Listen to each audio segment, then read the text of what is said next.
Hey everyone, today I'm going to show you my best mocap workflow from video to 3D animation. We go over recording of a video, putting it into QuickMagic for the best results and refining it later in Cascadeur or Blender. The two videos I prepared today was one from Alina and the other one I found on TikTok and is from I Love Cherry Alanis. Check them out, it's super cute dancing videos and this is super inspirational. And these videos are great because of one point, because the camera is stationary. If you want to record yourself for a mocap video, make sure your camera is stationary and preferably start in a position that QuickMagic can actually recognize. Usually the T pose is the best. When I recorded myself, this gave me the best results, but for the videos I took from the internet, usually you don't have this luxury. And as you can see, the first time I mocapped this video right here, the person was not even in the video itself, and this made it a lot more complicated for the program later to recognize.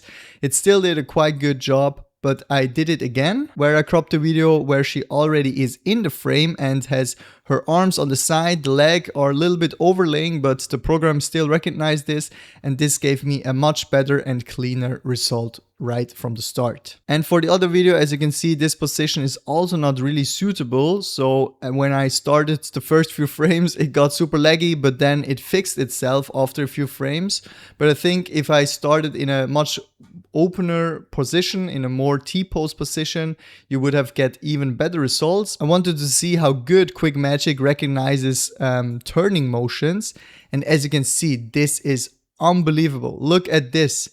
I didn't even change anything. It just out of the box did this mocap from the video, which is beautiful and just needs a little bit cleanup, and then we are good to go. After you have your mocap ready, just download it. And I forgot to mention, in QuickMagic, if you do the mocap, usually I select the Mixamo FBX character. This just gives me the most options, and also the rig is super nice of Mixamo. But you could also choose other rigs that have facial motions. And also I mostly use the normal generation settings, the physical optimization. Sometimes I change to 5x and not 10x. And if I feel like the animation could potentially have a lot of clippings through the body, I activate the anti-clipping, but I think for this animation I didn't do this. By the way, QuickMagic has also way more features than just the AI mocap. You also have now text to motion, which is super fun to test it out. You get daily free 15 seconds, just describe the motion. For example, a jab to the body, and you can see it creates this perfectly. It's super smooth animations,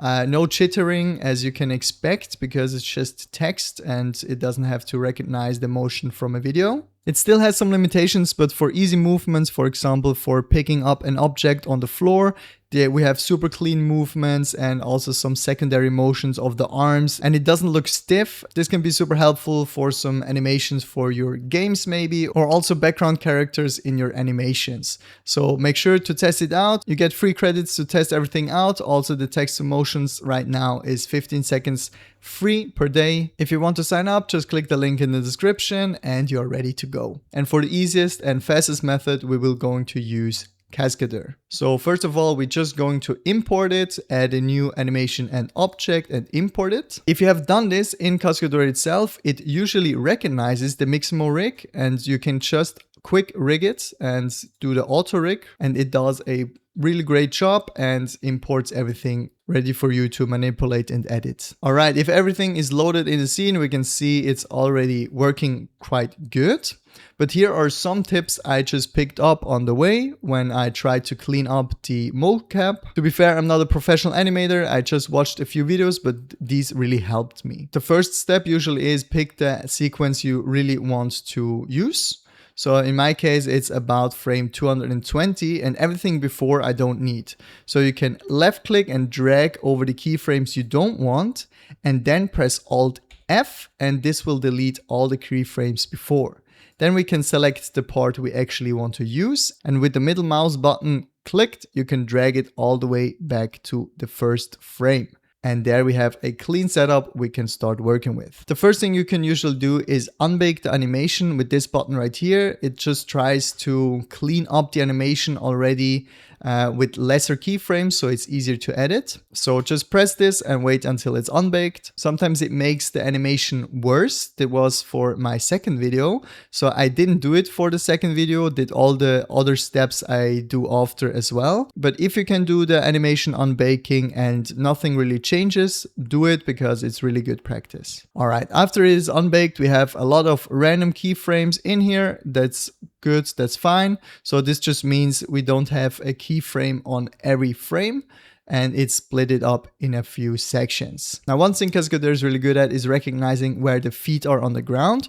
We can activate it and see how the fulcrum points are on the feet. So if they are green, the foot actually touches the floor, and if they are not green, they are in the air. And if you use QuickMagic, usually this part is already so good. QuickMagic does a super good job with the placement of the feet, but still we can improve the sliding even further with just pressing this button, the motion cleanup. And this will also clean up everything, and it already makes the animation so much better because there is no sliding of the foot on the floor. There is really a good stance, and this helps the animation a lot. You can also press this over and over again after you edited some frames, so that in the end everything looks perfectly fine. And one part that is really disturbing is this part right here, where she just starts to tweak a little bit on the left leg.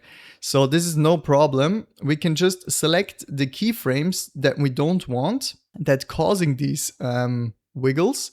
Maybe even a bigger part. I think it starts from 160 until 172. And everything in between we actually don't want. So select the part, press Alt F again. This will keyframe everything. And we can press Alt F again to delete them. After that, we can also select the part in between and choose an interpolation mode. Usually I use Bezier, and then we can look at it. Okay, it's already way smoother, but the foot looks a bit weird. So we also add in a keyframe in between here. Select the keyframe in between the two others and press Alt F to create a new one. And then we can manually tweak the settings. So maybe the foot placement right here should be not like this. And if you see like the foot does a really weird thing, you can just select the point of the foot and press Shift Z. This will kind of unselect the keyframe for the foot and bring it back in the most natural position. And this helps a lot. In most cases, this already does the job perfectly. You could do the same for the other keyframe right here, press Shift Z, and it will turn the foot back to normal position. And already this looks so much better. I will also do Shift Z on this foot right here to see how it looks. Okay, I think we have some weird rotation of the knee. It's going inward like this. So I will select the knee and also move it a little bit outside so we don't have a too big of a rotation right here. This is perfectly fine. Now I don't go too much into detail for this section, but you would just continue doing these steps, these little tweaks until the motion looks super clean. It's already way better than before the tweaking. Sometimes also if the keyframes are too close together and there are too many keyframes and it gets some jittery movements, you can also just select the keyframes, press Alt F again to get rid of some of the keyframes because we don't need every keyframe in here, and make the animation a little bit smoother, and you can control it way better with fewer keyframes. And these steps you would do for the whole animation. You could also select everything and choose Bezier, so we have a clean interpolation for everything. And in the end, I also would do a motion cleanup of the foot again, because we changed some keyframes and now they should be fixed better on the floor, and we should get a much cleaner movement. And to be honest, this would already be it in Cascadeur. You could spend way more time in here to clean it up better, but to be honest, with the fulcrum motion cleanup and just a few tweaks, it already looks super good and clean. Now to bring the animation from Cascadeur into Blender, I used the add-on from Aaron Nemeth. He created a super useful bridge from Cascadeur to Blender and Blender to Cascadeur. You can simply download the add-on from GitHub, and with that it's just one click if you have Cascadeur open, and we have imported it already into Blender and it's clean and nice. If you don't have Cascadeur and you just want to clean it up in Blender, I would do similar things as we did in Cascadeur before. If we have some jittering, I would select the keyframes that don't look good and delete them and have a nice interpolation in between them to make it look smooth and clean. You could also add a keyframe in between and tweak some bones so the pose doesn't look too weird. And with that, you could also achieve quite good results. But Cascadeur has also the feature of the feed sliding, which really helps with these animations. And this was already it for this video. With this, you can create super nice, clean animations, either for cinematic shots or for your game or for whatever purpose you would need this. If you have any questions, write them in the comments. And with that being said, I wish you happy creating.